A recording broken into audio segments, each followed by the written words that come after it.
अस्सलामुअलैकुम वरहमतुल्लाहि वबरकातुहू। शब मिराज की मुनासबत से तमाम दोस्तों से इल्तमास है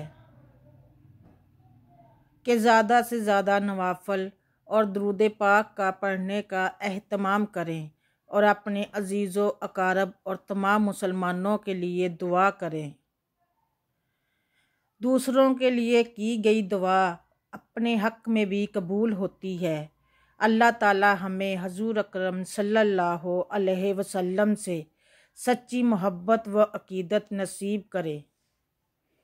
सबका ख़ात्मा ईमान पर हो और रोज़े महशर नबी अकरम सल्लल्लाहु अलैहि वसल्लम से जामे कौसर पीना नसीब हो। आमीन सुम आमीन। तमाम अहले इस्लाम को शब मिराज मुबारक। सल्लल्लाहु अला हबीबिही मोहम्मद व अलैहि व बारिक वसल्लम। 27 रजब शब मिराज। एक ही सवाल 700 बार दोहराया गया।